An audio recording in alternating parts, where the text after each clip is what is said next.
Welcome to the Creative Visionaries Podcast.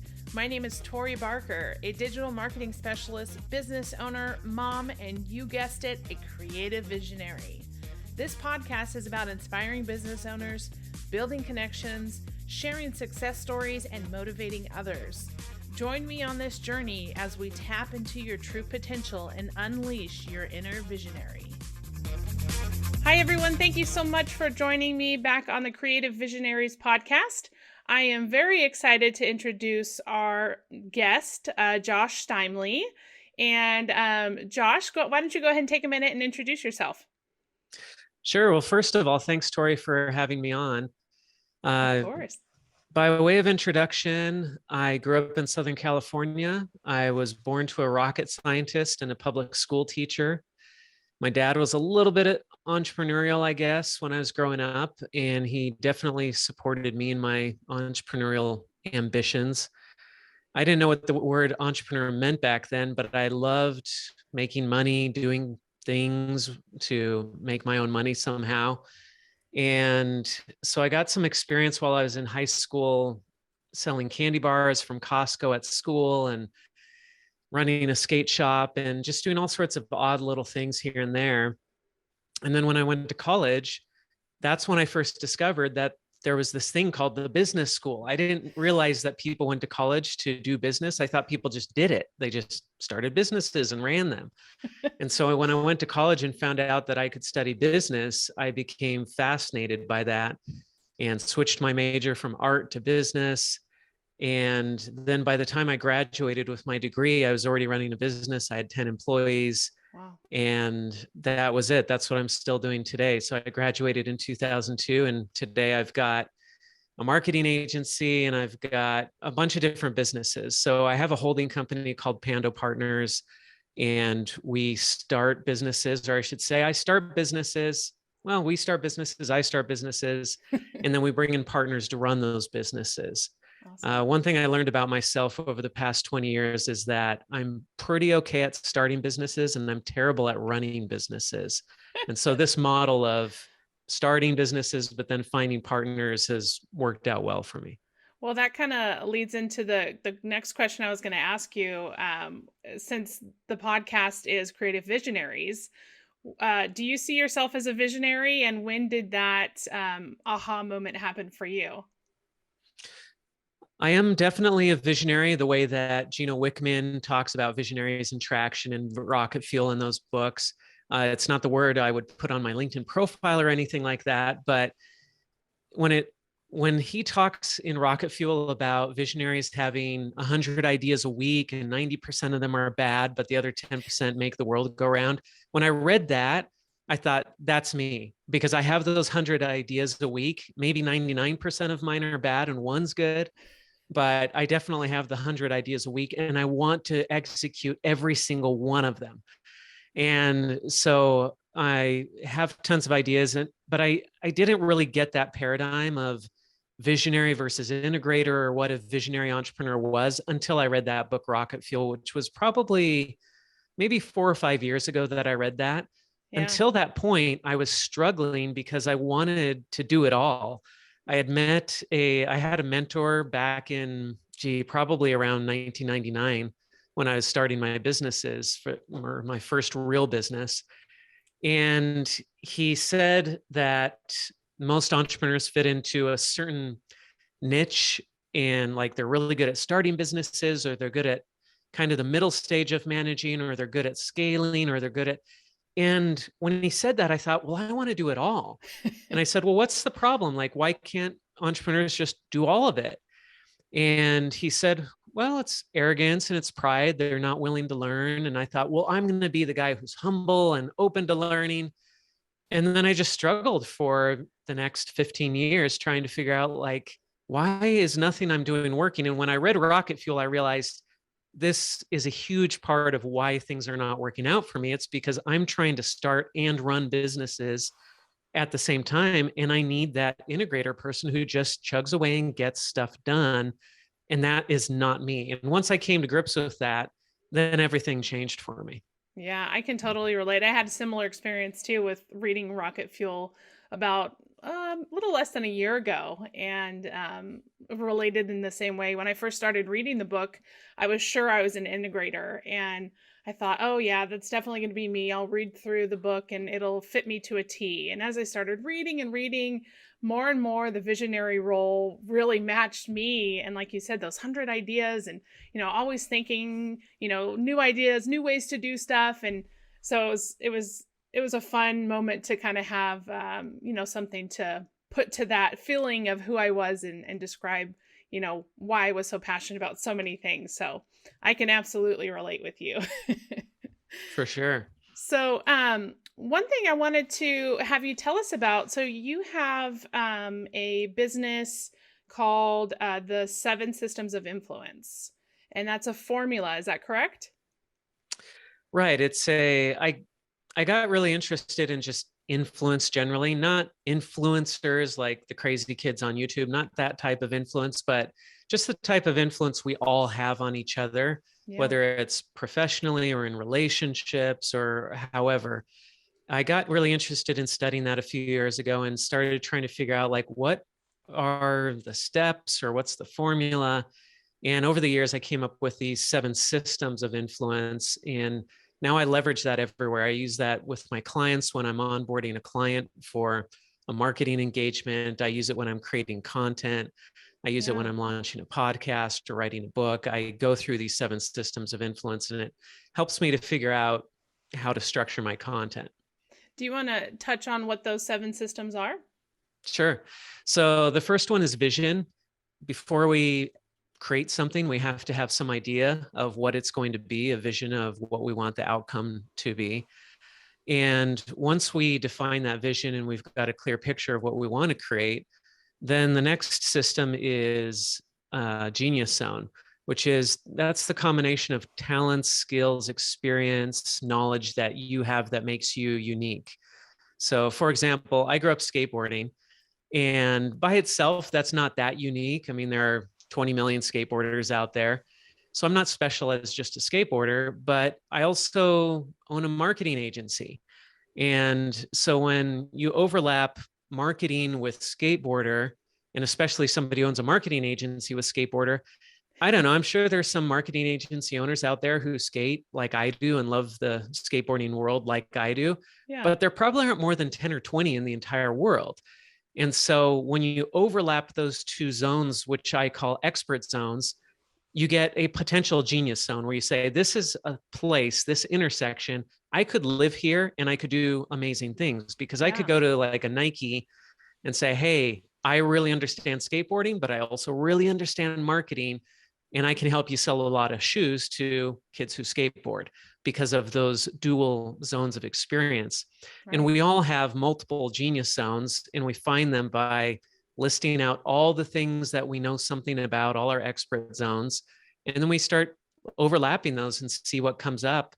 And it might be that, you speak a certain language or you lived in a certain country, but you also have certain experience in a certain industry, and maybe certain people, and you just start overlapping these things, and you realize if I focus on that zone, then that's where I can add the most value, make the most money, make the biggest impact in the world, is where there's one of those genius zones. So that's system number 2. System number 3 is your ideal audience. So it's, who do you want to impact? Who do you want to change? Who do you want to influence? Who do you want to motivate? And it's different for everybody, and it's different on the situation. So I'm a parent. So when I'm looking at, hey, how does this trash get taken out today? That's my vision, right? The trash will get taken out today. Yes. Well, who do I need to influence? Well, I could do it myself. I'll have to influence myself in that case, or I can try to influence one of my kids to do it. And in that sense, my genius zone is I'm the parent, and my ideal audience is my kid that I'm going to try to get to take out the trash. In a professional sense, it might be my genius zone is the marketing and the skateboarding. And then my ideal audience is, well, maybe it's Nike if I'm pitching Nike, but if I'm already employed by Nike, then my ideal audience becomes the consumers, which might be the kids who are buying the shoes, or it might be their parents who are actually buying the shoes. So I have to think about who that ideal audience is. Number 4 is content. And content is not just a blog post or something, it's the message that you're trying to communicate. What is not just the blog post or the video or the social media post that you're going to produce, but what message do you want to get across to your ideal audience, get inside their heads so that they will take a desired action that leads them to fulfill that vision that you originally came up with in system number one. So the content is partly the message that you're trying to deliver. It's also the medium or the channel. So is it my audience hangs out on YouTube? Well, then I'm going to deliver my message on YouTube. Or if they're reading Forbes magazine, then I have to deliver my message to them through Forbes magazine so that they'll read it there.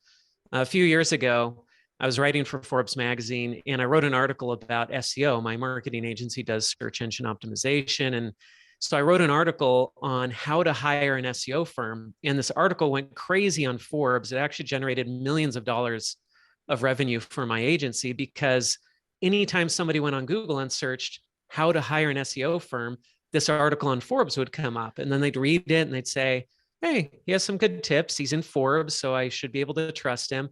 Yeah. And gee, who is this guy? Why don't we just go hire him to do our SEO? And so we got tons of leads for my SEO agency from that. Well, I thought, hey, I'm not just writing for Forbes. I'm also writing for Entrepreneur, and I'm writing for a bunch of other business publications. So why don't I take this same article and I'll rewrite it a little bit, and then I'll post it on Entrepreneur and in these other places. Right. Yeah. And I did that, and it didn't work at all. We got zero leads when we posted more or less the same article in these other places. And so the only difference I could come up with is my audience was on Forbes. My audience was not on Entrepreneur. And so that's how much the channel matters. You might have great content, but if you're putting it in the wrong place and it's not your ideal audience, then it's going to fall flat. Yeah, absolutely. So that's system number 4. That's content. And then system number 5 is action plan. It's what are you actually going to do? Because up until now, really, when we talk about vision and genius zone and ideal audience and content, that's all planning or creating content, but it's how are we going to get this done? How are we going to execute? What goals are we going to set? What's the plan? Are we going to create a content calendar? There's got to be some sort of plan where the rubber hits the road and you actually get stuff done. Right. So that's system number 5. System number 6 is collaboration. So that's who else can I work with? Who can I partner with to get more done faster? Yeah. Because if you try to do a lot of stuff by yourself, you're going to end up spinning your wheels. You're going to spend a lot of time and effort and not get very far. But if you can find the right partners, then sometimes you can 1000x your efforts with a simple partnership. I mean, an easy example is just the collaborations that people do with YouTube or Instagram, where they say, hey, I've got 5,000 subscribers to my YouTube channel. You have 5,000 subscribers on your YouTube channel. Yeah. And our audiences are kind of interested in similar things. Why don't we do a collaboration video, put it on both of our channels, and then we'll double how many subscribers we have. And we have 10,000 at that point. Right. So there's so many collaboration opportunities like that out there where you can get your message out there to a larger audience very quickly by collaborating. So that's system 6. And then system 7, the last one, is love, which obviously not romantic love. We're talking about goodwill. We're talking about caring about people and wanting the best for people. No matter what you do with the other 6 systems or the other 6 of the 7 systems, you could do all the other 6 things right. But if you're missing that love, it's going to fall flat because people will sense it. They'll sense that you don't care about them. You're just in it for the money or for the transaction. At the same time, if you get system 7 right and you get the other 6 wrong, people will forgive you. They'll say, you know what? This is terrible content. He delivered it in the wrong place, but I saw this and I can just sense that this is a good guy or a good gal or a good company. They want what's best for me, and they'll trust you because they sense that love or that goodwill or that caring. And so system number 7 is really the key to making all of it work. If that's not in place, we have less influence. I mean, think about kids. If you have kids, you know, that if you don't care, if you're just angry at them and you're just trying to get them to do stuff because you want them to get it done, then they sense that and they don't respond very favorably. But if they know that you care about them, they'll forgive a lot of mistakes that you make as a parent.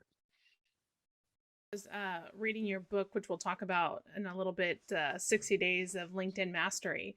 And in there, you touched on the collaboration part and how kind of the topic of abundance, right? Why can't two marketing companies work together? Because there's so much business out there for everyone. And, having that authenticity and, abundance mindset. Talk a little bit about that, because I really like that aspect that you have and the mindset that you have on that. Yeah, it's when I talk to clients and we talk about, especially system 3 in the 7 systems, we talk about ideal audience. And what I see a lot is people will cast a wide net and they say, well, my ideal audience is entrepreneurs. And I'm like, well, let's get a little more specific, because there are millions of entrepreneurs out there. And if you go out with a message and you say, hey, are you an entrepreneur? You might be interested in my XYZ. Nobody's going to listen, because nobody really matches up with that and says, hey, he's talking to entrepreneurs. I'm an entrepreneur. Nobody thinks that way. But if you say something like, hey, if you are a 23-year-old male entrepreneur in Salt Lake City, Utah, who's starting a SaaS company, and you are $50,000 or more in debt, then I've got a message for you. Well, now you might be worried, saying, well, wait, I just excluded so many people from that message. But at the same time, if that matches up with somebody out there and they hear that, they're going to say, whoa, this person is talking directly to me. There aren't that many of me around, but that person's message, like, I've got to listen to this message, because they just called me out and they identified exactly who I am. And for a lot of people that I work with who are consultants or companies where it's not a mass market type of product, I ask them, how many new clients do you need this year to totally change your business, to totally change your life? And for some people, it's 5. For some people, it's 20. For some people, it's 50. And then I ask, well, how many of those people, your ideal audience, I mean, if you really drill down, how many of those people are out there? Well, gee, tens of thousands. So why are you targeting millions of people that you don't want to work with, when you could target the people you really want to work with? And just zoom in on those people and only work with the people that you love working with. And so I'll ask them a few if this, then this, or would you rather type questions, where I'll say, like, would you rather work with clients who have lots of money or no money? And most people would like to work with clients who have lots of money. Okay, so why aren't you making that part of your messaging to say, I work with clients and we charge $10,000 a month?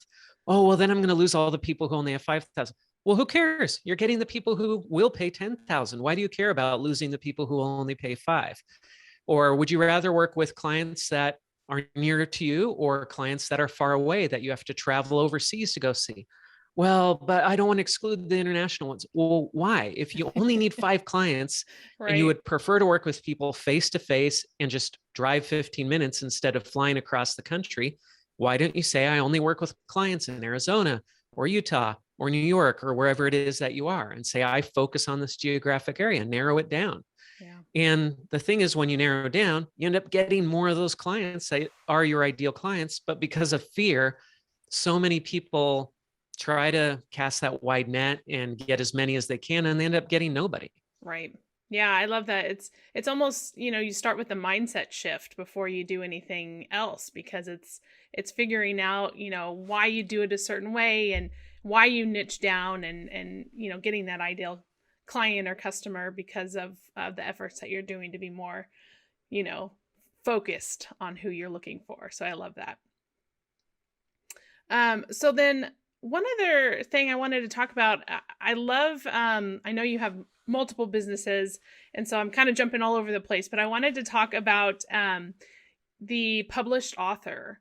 So tell everyone about the published author, the podcast, how that all works, where that came from, because that to me is a fascinating concept and idea. And so I'd love to have you share the message about that to the audience.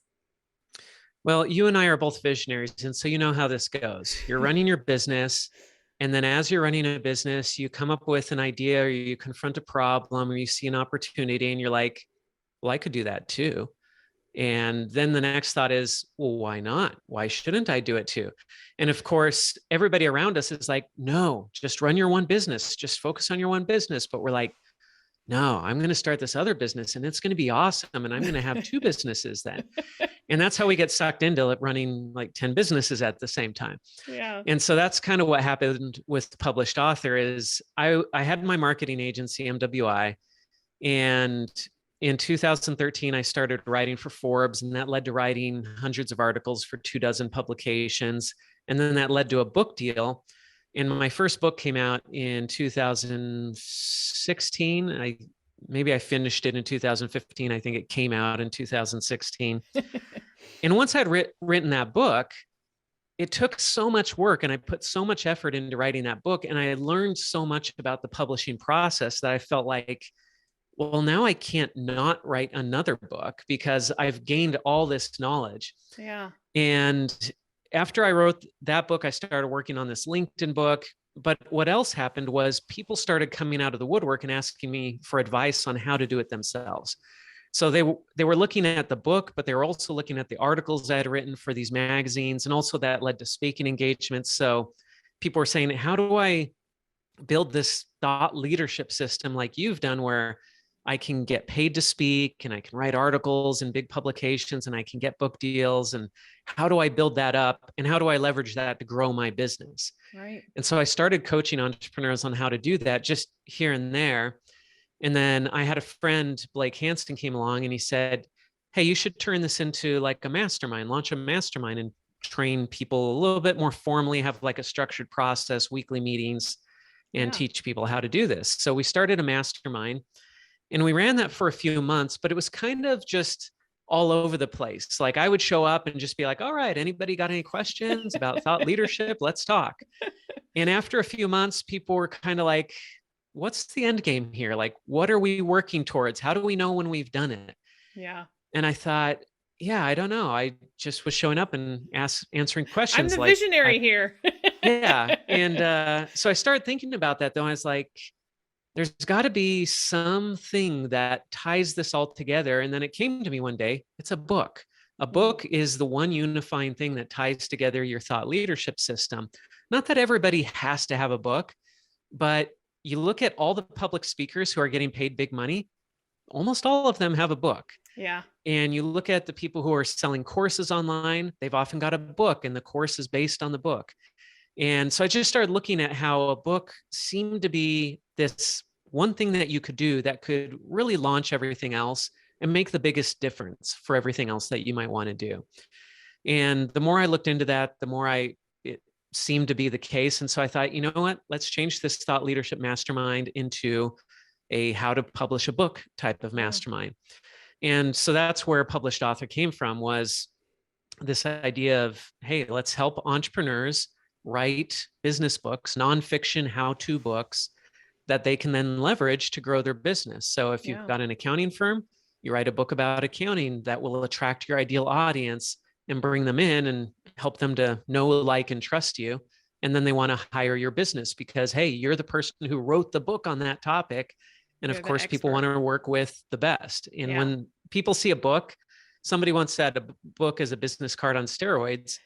And I mean, it's amazing because if I send a piece of direct mail to somebody, they'll throw it away. Yeah. But if I send a book to somebody, which is 200 pages of effectively advertising, they'll actually read it and thank me for it. And so it's the best piece of marketing ever to convince people that you're the expert in your field and that you know what you're talking about and that they should come and hire you for what you do. Yeah. And then from that, you also launched the podcast. So you talk to authors as well. How long has that podcast been on? And so we launched it about a year and a half ago, and we just passed 100 episodes. I think we're at 112 episodes total now. Wow. And yeah, it's been so fun. I mean, doing this podcast is the type of thing where I'm like, oh, I could do this all day because I love talking to the people I'm talking to, because I'm talking to best-selling authors. I'm talking to publishers and editors and book marketers. anytime I find somebody out there who knows something that I don't know a lot about in the publishing world, I'm like, all right, I'm going to get this person on the podcast. Yeah. I'm going to ask them all my questions. And that's my secret is I'm really just interviewing the people that I want to talk to, and everybody else who listens to the podcast gets to come along for the ride. Yeah. Their bonus, But right?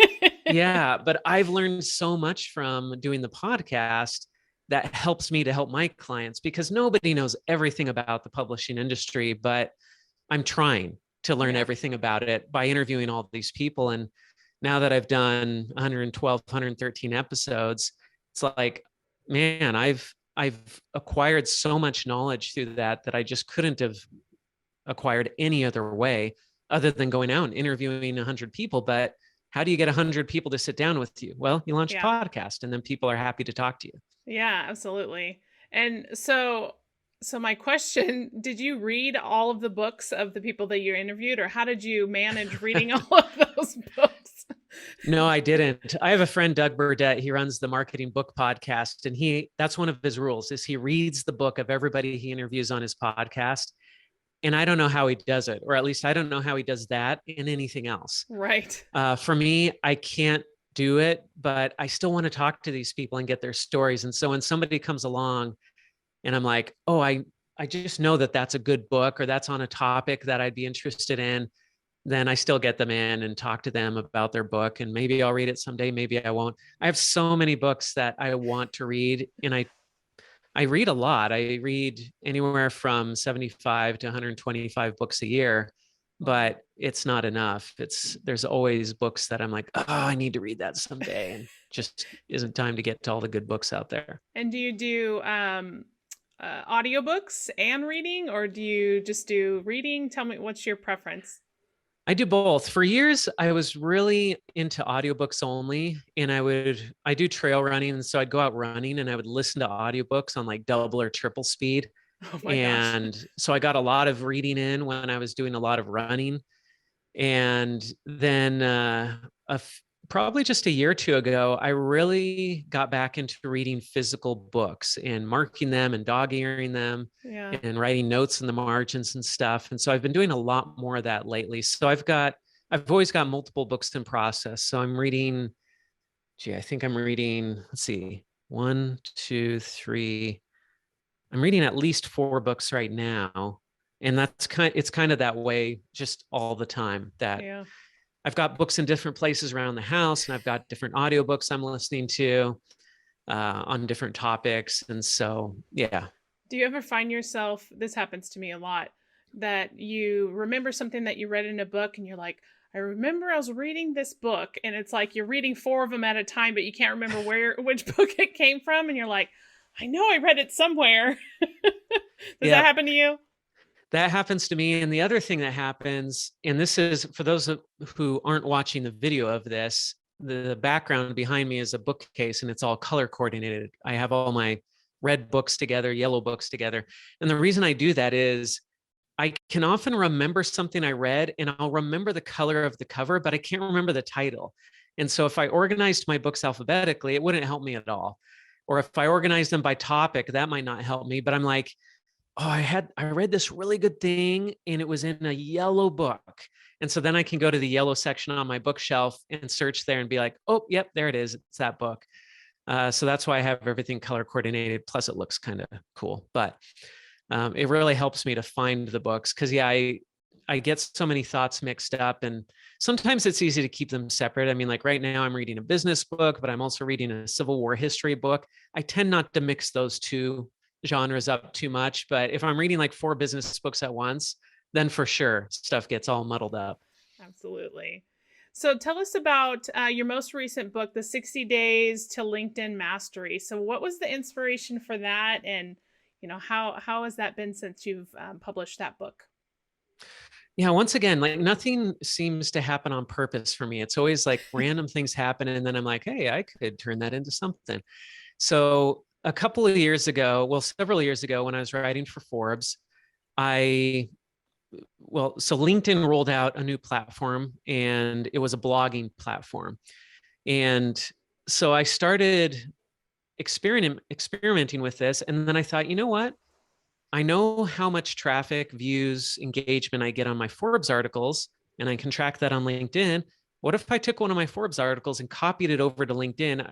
I'm just curious, like what would happen? Yeah. So I took one of my articles from Forbes, I copied it over, put it up on LinkedIn, and I got way more engagement on LinkedIn than I got on Forbes. I mean, like it had 400 reads on Forbes and it got like 120,000 reads on Wow. LinkedIn. And I had 3 comments on Forbes and I got 1,000 comments on LinkedIn. And I was just blown away. I thought, wow, like I'm getting so much more out of this free platform that anyone can post to than I am on Forbes, which is pretty exclusive. And so that sent me down a rabbit hole of trying to figure out LinkedIn and its algorithm and how it all worked and learn how to leverage that to my advantage and the advantage of my business. And as I started to learn a lot about LinkedIn, I just got into it more and more. And then I started sharing tips from things that I was learning on LinkedIn, and just saying, hey, I learned that you can do this thing, and here's how I've used this, and these are the results I got. And as I started sharing more of these tips, it got to the point where I realized I have shared so many tips on how to use LinkedIn that if I just went back and copied and pasted all these tips, Yeah. I'd basically have half of a book right there. And then I could just expand on each of these and polish it up a little bit. And so that's where the idea for the LinkedIn book came from. And then what I went out and did is somebody approached me and they had a crowdfunding platform for books. And they said, hey, you should turn this stuff into a book. And why don't you use our platform? It's called Publishizer. So it's kind of like Kickstarter, but just for books. Okay. And so Publishizer came and said, hey, why don't you launch a project on our platform and see if anybody would be interested in it?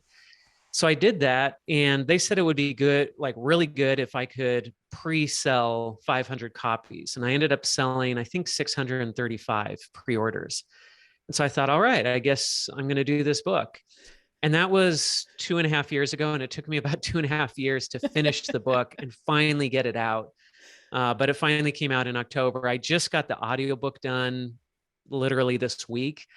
And so that's coming out soon. The hardback just came out soon. So soon I'll have all the versions up. But yeah, so that's where the book came from. So now it's 60 Days to LinkedIn Mastery. It's basically 60 short lessons that you can read the book. You can read one of these chapters each day. It'll take you about 5 minutes to read it, another 5 minutes maybe to implement the suggestion or the tip that's in there. Yeah. And at the end of 60 days, you'll be at the top of your LinkedIn game. I love it. Yeah. I obviously owning a digital marketing company know LinkedIn pretty well, but I read your book as well. And there's some really cool tips in there that, it's not necessarily for a beginner, it's for an advanced user as well. And so it was really nice to kind of reframe your thoughts on certain aspects and the tips that you were giving. And, I was like, oh yeah, I forgot about that. And so looking back at, my profile and just kind of, let's see how I can fine tune it based on the tips from the book. So I thought it was a great read and definitely recommend it to anyone else who is looking to leverage LinkedIn and go from there. Oh, thank you so much. The funny thing about writing a book about LinkedIn is you have to get technical in some parts and get kind of specific about instructions. And I tried to make the book as evergreen as possible, but there are parts where you have to say, like, you're going to go here and you're going to set up this thing and then do this and then this. And of course, the week after we published the book, LinkedIn changed some of those things. And so I was like, this book has not even been out for 1 week and they already messed our book up. We're going to have to reissue it next year with an updated version. Right. Well, I liked in the book you put, you were very candid about that, as you're reading this might be true or this may have changed, but you really gave a resource too and a link for people to go, to your online platform to look at, tips maybe that were updated from the time that it was published to the time that the person was reading it. So I like that a lot. Cool. Thank you. Yeah. So do you have another book in mind, or are you just waiting to have some genius pop in your head and have your third book ready to write? Once a visionary, always a visionary. And if you're a visionary entrepreneur, you end up being a visionary author too, which ends up being a curse because you have all sorts of book ideas. And so I'm working on several books right now, which I shouldn't be doing. I should work on one at a time, just like I should probably work on one business at a time. But oh well, I'm working on a bunch at the same time. So I'm working on a book for the 7 systems of influence. That's kind of my baby. That's the one that I would like to be the big one. Yeah. And I'm also working on a personal book that's a memoir about adopting my daughter from China. She was adopted as a 14-year-old. And we brought her home about 2.5 years ago and had kind of a miraculous experience finding her, searching for her, finding her, bringing her home. So I'm writing a memoir about that. I'm not sure that will ever actually be public, but it's a book and I'm writing it. I love it. And then I'm also writing a book about education, which is childhood education is something I care a lot about. My mother was a public school teacher and I've been involved with that for years. So I've got a book called The 4 Fundamentals of Education I'm working on. And then I'm ghostwriting another entrepreneur's book right now, helping him work through his book and as kind of a book coach. So yes, there are a bunch of things in the works. I don't know which one's going to be done first. Well, that's all exciting. And, I love to see those ideas and stuff come to life. And I'll definitely be looking forward to seeing those come out. And we'll be following you to see the next book. And just, I wanted to first say thank you for having you as a guest on my podcast and giving me the opportunity to share your story with my audience. Any final words you want to share or final thoughts or inspirational thoughts for the audience on the podcast? No, just thank you so much. I appreciate you having me on the show. Thanks so much for listening to the Creative Visionaries Podcast. If you've enjoyed this episode, make sure you subscribe, leave us a review, or share with a friend. Also, make sure to visit us online at creativevisionariespodcast.com. You can also follow us on Facebook, Instagram, or LinkedIn. And stay tuned for more episodes to come. And remember, it's time to tap into your true potential and unleash your inner visionary.